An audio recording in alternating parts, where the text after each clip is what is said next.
Hello all, I hope you've been well since the last time or since the last video. So today we want to talk about the different breeds that we have for the dairy farm out there. So we have so many cows, but we're going to summarize it to a list of about 10 cows. This is one of those questions that a lot of people ask themselves, especially when they are in the beginner stage of dairy farming. The question of which cow should I use for my farm? And again, this is also one of the part that a lot of people get misled on. You would find there is this can I call it fashion online of people really praising and worshipping the Friesian cow. While the Friesian cow is really nice, I don't believe people are being told the exact truth when it comes to them. It's a cow that produces a lot of milk, but it also has a lot of input. But you can't know this unless you sort of examine and get to know other breeds that exist. So that's why we are going to talk about the different cows that exist. And something that I have to put out there, like a caveat of some sort, cow breed or cow genes is just one part of of milk production. We have a triangle. I call it the milk triangle. So the first part of the milk triangle is the farm management. So you have to get it right. Farm management includes, do you have the right people to look after your cow? Do they, take care of it well? Is the cow fed properly? Is the cow given enough water? Is the cow given enough supplements? That's the first part of the triangle. The second part of the triangle is the cow comfortability. Does the cow sleep in a nice place? Is the cow comfortable? Is the cow feeling safe? The best way to know if a cow is comfortable and safe is it lying down and chewing cud, because cows are generally prey animals. And as a prey, if you lie down, it means you're comfortable. You are not under any threat. So the best way to know about it is cow comfortable. For cow comfortability is looking at your cow is lying down, not in pain, chewing cud. The third aspect is now the gene or the breed, and it's very, very important because as you can see, you can sort of alter or improve the other elements, the cow comfortability and farm management. But then for the breed, you have to get it right from the first start or from the instant.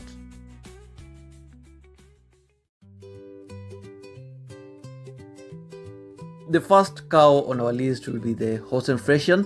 Some people call it the Holstein, others call it the Friesian. I, on the other hand, would love to believe that we have an Holstein and we have a Friesian and we have a Holstein Friesian, which is a cross of the two. However, for simplicity's sake, we'll just go with the Holstein Friesian as the general breed that summarizes the Holstein and the Friesian family. In terms of production, it's more or less the same, so we can as well just talk about it as one cow breed. So it's one of those cows that, when you think of a dairy cow, or if you think of a cow, probably the first thing that comes into your mind is the black and white cow, which is predominantly the Friesian. So it's a very, very, very wonderful cow that produces well. It's the highest producing dairy cow breed, with about 25 to 40 liters a day if well taken care of. On the flip side, it's not very good in terms of feed efficiency. It's moderate compared to its peers. It's also not very good for heat tolerance. We have a Friesian in our farm, and you can see it consumes a lot of water. So those are the mitigations we've put in a farm to sort of accommodate it, because we know it's not very good in terms of heat tolerance. It's very, very good for milk production. It's well suited for those farmers who are chasing the numbers and really not care about how much they'll have to spend to get those numbers. So if you have abundant fodder, you have good amount of dairy meal, and your farm is sort of located in the highland areas or places where it's not very hot, you can go for the Holstein Friesian. It will give you very, very good returns. That said, the second cow on our list will be the Ayrshire. This is my all-time favorite because it was my first dairy cow to purchase. So naturally, it's the first cow that introduced me into this dairy sector. So it is the red and white medium-sized cow. I think it's the second most popular dairy cow after the Friesian. And I know the Guernsey as well has some red and white patches. But the Ayrshire is predominantly the one with the red and white patches. It doesn't produce as much as the Friesian, because we talked about Friesian producing between 25 to 40, and we have others that can go as high as 60 liters. However, most Friesians produce between 25 to 40 liters. So yeah, in the contrast, the Ayrshire will give you at most 18 to 30 liters, and that's if it's taken care of. We have some that can hit 40, but those are very rare and exceptional cases. So it also has very good food efficiency. It has very good heat tolerance. It's very hardy, and then its milk has very good butter content. I love it because it provides a balance between production, hardiness, and all those things that you want to save money. It's not about in farming or dairy farming, if I'm being specific, it's not a matter of how much revenue you generate. It's also a matter of how much revenue you save. So if you're going for saving purposes, go for an Ayrshire cow.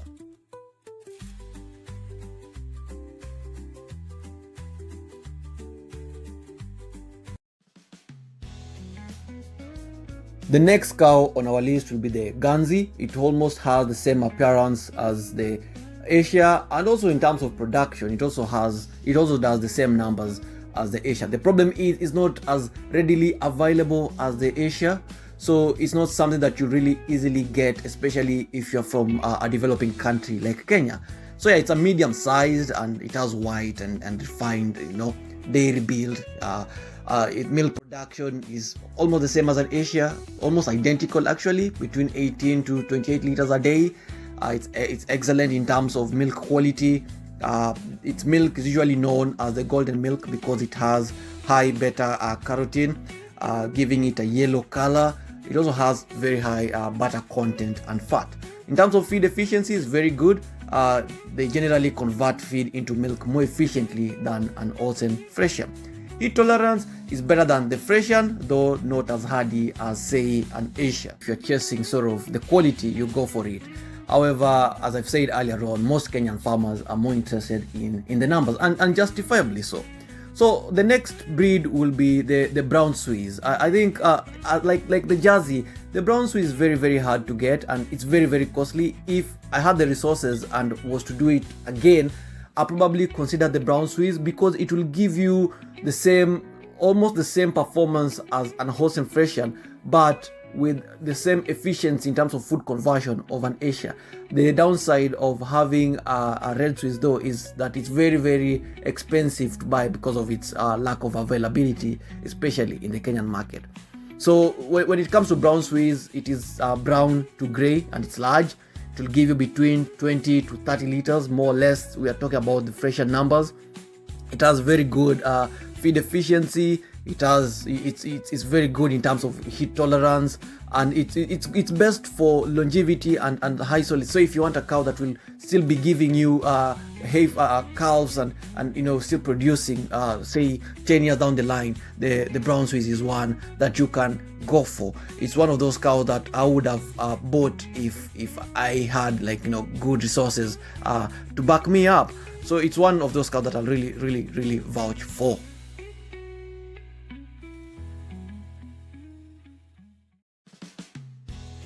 Another very rare breed, but very, very nice breed nonetheless in Kenya is the Jersey.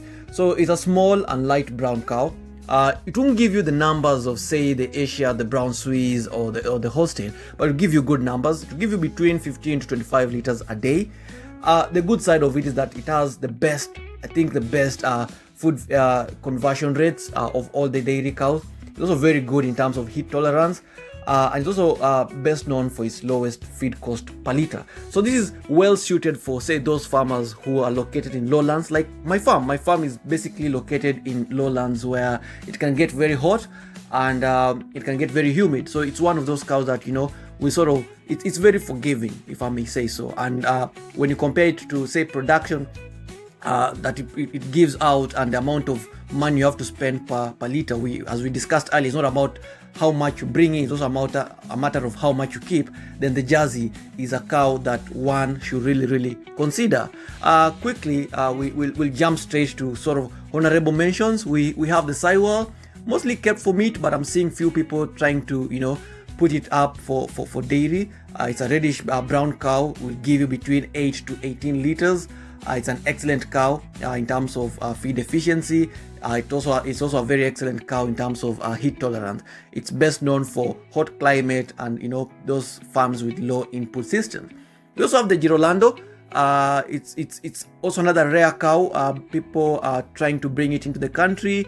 It's very, very expensive, if I'm being honest, but it's a very, very good cow. It's basically a cow that was crossed between a Gir, a cow breed called Gir from India, and Holstein from Netherlands. So it has the good attributes of being disease resistant, heat resistant, and also produces high amount of milk. If you see a cow that looks like a Zebu but also looks like a Holstein, chances are it's a Girolando. It will give you between 18 to 30 liters. It has very good feed efficiency, and it has very good heat tolerance as well. It's best suited for tropical commercial dairies, farms like that, like mine, in lowland areas. We have Zebus. I'd have to mention it would be a big injustice for me to finish this video without mentioning the Zebus, because we have Zebus in our farm. Zebus won't give you the numbers that say Holstein, Ayrshire's, Guernseys or Brown Swiss would give you, but what they will give you the other cows can't give you, and that is it's very good in disease resistance. It's not really easily affected with ticks, and is also a very good in sort of it has very good drought resistivity in it.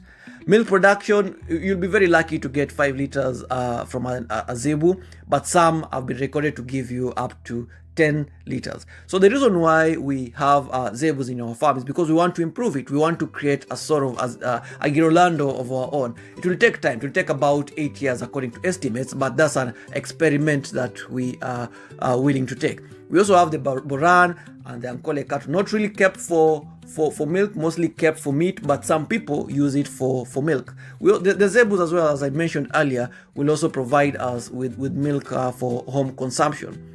So when it comes to ranking, my own personal rank is not, I'm not saying this is the gospel truth, but this is just my own personal ranking. I'd say the Ayrshire is the best dairy cow. It's best all-round commercial dairy breed, because it will give you almost the same numbers as the Holstein Friesian. However, it won't need the same amount of farm management and feeds as the Holstein. The second cow will be the Jersey because of its highest feed efficiency. The third will be the Brown Swiss. It will have been the best cow, but because of its prices, it will rank third on my list. It's durable and productive. The fourth one will be the Holstein Friesian because of its high milk production. The caveat is for each liter of milk it gives you, you'd have to give it the right amount of care and right amount of feed. We also have the Saiwal. We have coming next. We have the Girolando as well in the list, coming after the Saiwal, and we finally in our list we'll have the East African Zebu, the Boran, and the Ankole cattle tying, because predominantly they're not used for milk.